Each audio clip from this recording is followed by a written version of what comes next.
ஆண்டவர் இயேசு கிறிஸ்துவில் எனக்கு மிகவும் பிரியமான மணமக்களான ரியோ, மெர்லின் என்னும் அன்பார்ந்த குழந்தைகளே,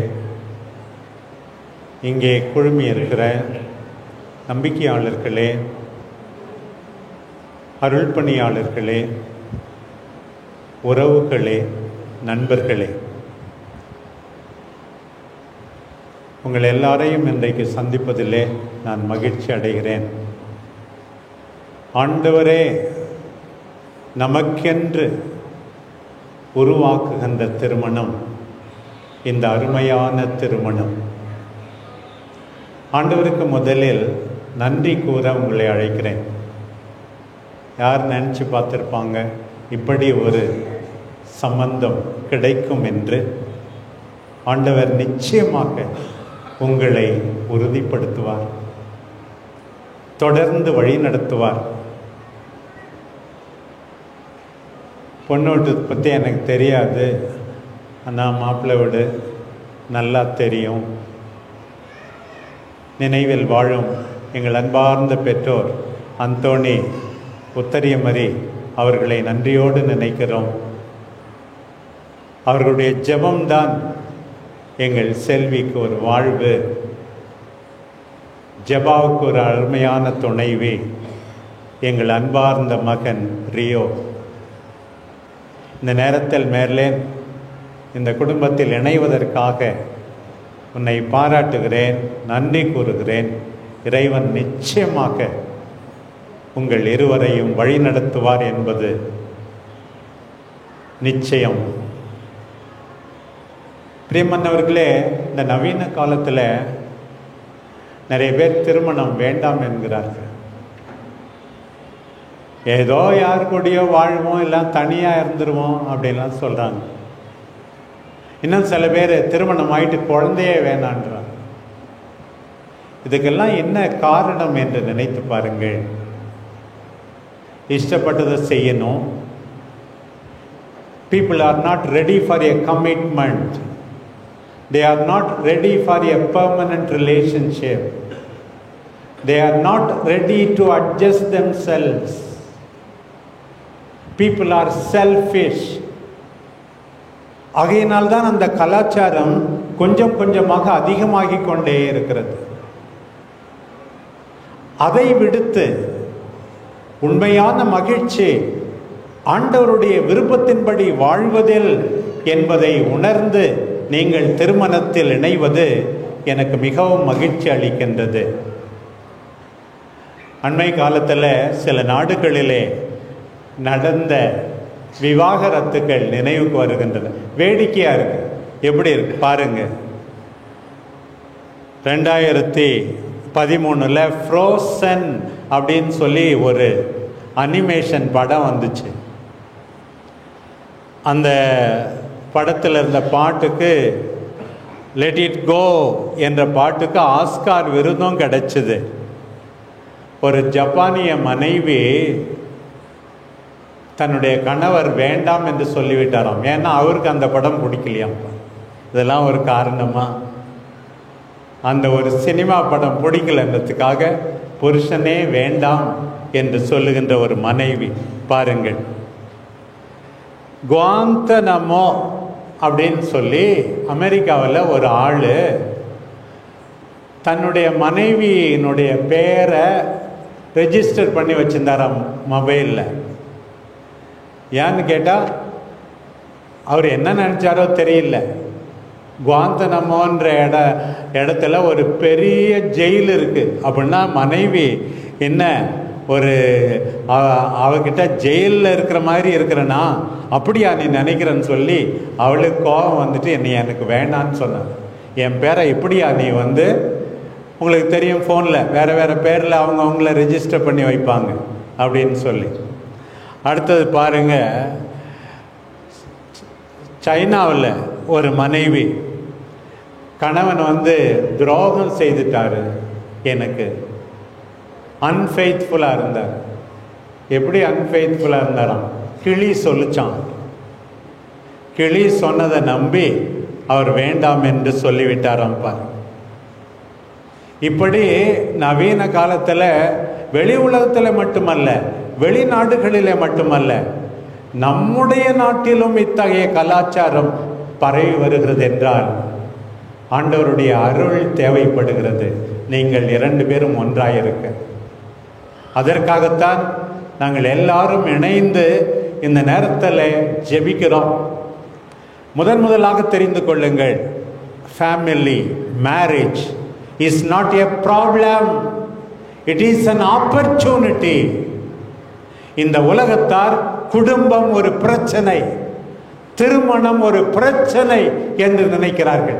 இல்லை, அது ஒரு வாய்ப்பு, அன்பு செய்ய வாய்ப்பு, நிலையான துணைவரை துணைவியை பெற்றுக்கொள்ள ஒரு வாய்ப்பு என்பதை நீங்கள் நம்ப உங்களுக்கு அழைக்கிறேன். திருப்பாடல் 128, ஆண்டவருக்கு அஞ்சி அவர் வழி நடப்போர் பேறு பெற்றோர், உழைப்பின் பயனை அவர்கள் உண்பார்கள். கஷ்டப்பட்டு 2 பேரும் வேலை செய்யும். எங்கள் தம்பி பாருங்க, காலேஜில் யூனிவர்சிட்டியில் டீச் பண்ணிக்கிட்டே இன்னும் படிக்கிறார். கடின உழைப்பை நான் மெச்சுகிறேன். அதே போலத்தான் எல்லா நிலையிலும் கஷ்டப்பட்டு உழைக்க வேண்டும். சோம்பேறிகளுக்கு கடவுளுடைய அரசியல் இடம் இல்லை. பாருங்க, அதே திருப்பாடல்ல அவர்கள் நற்பேரும் நலமும் பெற்றுக்கொள்வார்கள். பாருங்கள், உம் இல்லத்திலும் துணைவியார் திராட்சை கொடி போல இருப்பார். மேலே மகிழ்ச்சி அளிக்க, ரியோவை தொடர்ந்து வழி நடத்த, காப்பாற்ற, அக்கறை காட்ட நீ இருக்கிறாய். திருப்பாடல் அப்படித்தான் சொல்லுகிறது. உம் துணைவியார் திராட்சை கொடி போல இருப்பார். உண்ணும் இடத்தில் பிள்ளைகள் ஒலிவ கன்றுகள் போல இருப்பார்கள். நீங்களும் குழந்தைகளை பெற்றுக்கொள்ள வேண்டும். உங்களோடு அவர்கள் ஒலிவ கன்றுகள் போல இருக்க வேண்டும். பாருங்கள், அத்தகைய ஒரு அருமையான குடும்பமாக நீங்கள் இருக்க வேண்டும். எனக்கு அடிக்கடி ஞாபகம் வருது, நீங்க மட்டும் இணையல, 2 குடும்பங்கள் இணைகின்றன. மெர்லினுடைய அம்மாவை பார்த்தேன் பூசைக்கு முன்னாடி. எங்கள் செல்வி முதல்ல தெரியும், அவங்களும் சின்ன பொண்ணு மாதிரி தான் இருக்கிறாங்க. ரொம்ப பெருமை அவர்களுக்கு, தன் மகளுடைய திருமணத்தை குறித்து அவர்களுக்கு. உண்மைதான். தோபித்தாகமம் 10ஆம் அதிகாரத்திலே சொல்லி இருக்கிறது. அவங்க கூட இன்னைக்கு ரியோவை பார்த்து அங்கே சொல்லியிருக்கதான் சொல்லுவார்கள். கடவுள் முன்னிலையில் என் கண்ணையே உன்னிடம் ஒப்படைக்கிறேன், வாழ்நாளெல்லாம் கண்கலங்காமல் நீ காப்பாயாக என்று அவர்கள் சொல்லுகிறார்கள் தோபித்திடம். பாருங்கள், அதே போலத்தான் பெண்ணை பெற்ற அப்பா சொல்லுகிறார்கள் மணமகளிடம், அம்மா இனிமேல் உன்னுடைய அப்பா அம்மா அவர்கள்தான், எங்கள் செல்விதான், ஜெபாதான் உன்னுடைய அப்பா அம்மா. வாழ்நாள் முழுவதும் உன்னை பற்றி நல்லதே கேட்பேனாக என்று சொல்லப்பட்டிருக்கிறதை பாருங்கள். ஒரு தந்தை தன் மகளை பார்த்து, வாழ்நாள் முழுவதும் உன்னை பற்றி நான் நல்லதே கேட்பேனாக. அதே போல ரியோவை பார்த்து, உன்னுடைய பெற்றோர்களும், நீ என்னுடைய மகன், மகன், இன்னொரு மகன் என்று சொல்லுகின்றதை நீ இன்றைக்கு கேட்க வேண்டும். இந்த குடும்பங்களுக்கும் ஒரு மகிழ்ச்சி, ஒரு மனநிறைவு, ஒரு நல்ல பெயர் கிடைக்க வேண்டும் என்பதை மறந்து விடாதீர்கள். இன்றைக்கு முதல் வாசகத்தில் தம்பி ஆங்கிலத்திலே வாசித்தார். கடவுள் ஆணும் பெண்ணுமாக படைத்தார், அவர் சாயலிலே படைத்தார், உற்ற துணை என்று படைத்தார். திருத்தந்தை 2ஆம் ஜான் பால் அவர்கள் சொன்னார்கள், கடவுளே குடும்பமாக இருக்கிறார். கடவுள் உங்களுக்கு வல்லமையை கொடுக்கிறார், படைப்பாற்றலில் பங்கெடுக்க செய்கிறார். He asks you to be creative, not be lazy. Be creative. ஒவ்வொரு நாளும் அவருடைய சாயல் என்றால் என்ன அர்த்தம்? அவருடைய சாயலில் அன்பு செய்ய வேண்டும் என்ற அர்த்தம். அதைத்தான் கடவுள் எதிர்பார்க்கிறார். பிரியமானவர்களே, இன்றைக்கு நாம் ஒருபோதும் அதை மறந்துவிடக் கூடாது. பாருங்கள், ஒத்த துணை, to be a good companion life long, அதுதான் திருமணத்தினுடைய முக்கியமான நோக்கம். 2வது, பிள்ளைகளை பெற்று வளர்ப்பது. ஆனால் முதலிலே I want you to be a companion. இந்த கம்பேனியன்னா தொடக்கத்தில் கொஞ்சம் அட்ராக்ஷன், உடற்கவர்ச்சி அத்தோடு முடிந்து விடுவதில்லை. அதை தாண்டி அக்கறை, உடனிருப்பு, இதுதான் முக்கியம். ஒரு வயசான தம்பதிகள் 50 ஆண்டுகள் நிறைவு பெற்றுவிட்டன. 4 பிள்ளைகளும் வெளிநாட்டில் வேலை செய்கிறார்கள். இவர்கள் விவசாயம்தான் பார்க்கிறார்கள். அந்த தாத்தா ஏறக்குறைய 80 வயது இருக்கும், இன்னும் உடல் நலத்தோடு இருக்கிறார். வயலிலே களைகளை பிடுங்கிக் கொண்டிருக்கும் போது பாடல்களை முணுமுணுத்து கொண்டே வேலை செய்கிறார். ஒரு சிறுவன் அவரை பார்த்து கேட்டான், தாத்தா, உங்களுக்கு இசை என்றால் மிகவும் பிடிக்குமா என்று கேட்டான். பாடிக்கொண்டே இருக்கிறீர்களே. உடனே அந்த தாத்தா சொன்னாரா, தம்பி, அங்கே உட்கார்ந்துருக்காங்கள பாட்டி, அவர்தான் என்னுடைய மனைவி. திருமணமாகி 50 ஆண்டுகளுக்கு மேல் ஆகிவிட்டது. எங்கள் பிள்ளைகள் எல்லாம் தொலைவில் இருக்கிறார்கள். கடந்த 5 வருடமாக அவருக்கு கண் பார்வை இல்லாமல் போய்விட்டது. நான் மட்டும் இப்படி பாடலை பாடிக்கொண்டே முணுமுணுத்து கொண்டே ஏதாவது ஒலி எழுப்பிக்கொண்டே இருந்தால் அவர் பதற்றம் இல்லாமல் இருப்பார்கள். இதுதானே உண்மையான அன்பு, அக்கறை. எல்லா நேரத்திலும் இப்படி ஒருவருக்கு நான் உனக்காக இருக்கிறேன், உன்னை மதிக்கிறேன், உன்னை காப்பாற்றுகிறேன் என்று ஒருவருக்கு நம்பிக்கை கொடுப்பதுதான் மிக மிக முக்கியமானது. இன்னைக்கு ஆண்டவர் அத்தகைய வாழ்க்கைக்குத்தான் உங்களை அழைக்கிறார். உன்னத சங்கீதத்தில் நாம் வாசிக்கிறோம், என் நண்பர் எனக்குரியவர், நான் அவருடையவர். இதைத்தான் நீங்கள் ஒருவரை பார்த்து இன்றைக்கு சொல்ல வேண்டும் என்று ஆசிக்கிறேன். பின்னாளில் இறைவன் அருளால் உங்களுக்கு கிடைக்கின்ற குழந்தைகளுக்கு எப்படி உங்கள் பெற்றோர் உங்களை உருவாக்கினார்களோ அதே போல உருவாக்க வேண்டும். விடுதலை பயணம் 13ஆம் அதிகாரம் 14வது வசனத்தில், உன் மகனுக்கு இவ்வாறு சொல்லிக் கொடு, கடவுளுடைய வல்ல செயல்களை நாங்கள் கண்டோம், அதே போலத்தான் நீங்களும். திருவாளர் அந்தோணி ஒத்தரியமாரி அவர்களுடைய குடும்பத்தை அதே போல உங்கள் தாத்தா பாட்டி வழிமுறையில் நம்பிக்கையை எடுத்து செல்பவர்களாக மாற வேண்டும் என்று அழைக்கிறேன். பாருங்கள் பிரியமானவர்களே, திருமணம் மதிக்கப்பட வேண்டும். பள்ளி அறை மாசுபடக்கூடாது. எபிரேயருக்கு எழுதிய திருமுகம் 13:4 இப்படி வாசிக்கின்றோம். நாம் அடிக்கடி கேட்கிறோமே, கொரிந்தியருக்கு எழுதிய முதல் திருமுகம் 13ஆம் அதிகாரம் 4வது வசனம். அந்த ஒரு வசனமே போதும் தம்பி, அன்பார்ந்த மகளே, அது ஒன்றே போதும். பவுல் என்ன சொல்றார்? Love is patient. அதான் ஃபர்ஸ்ட். இன்னைக்கு எவ்வளோ பேருக்கு பேஷண்ட்டாக ஒரு இடத்த நிற்கவே முடியாது, அங்கே போய்கிட்டே இருப்பாங்க.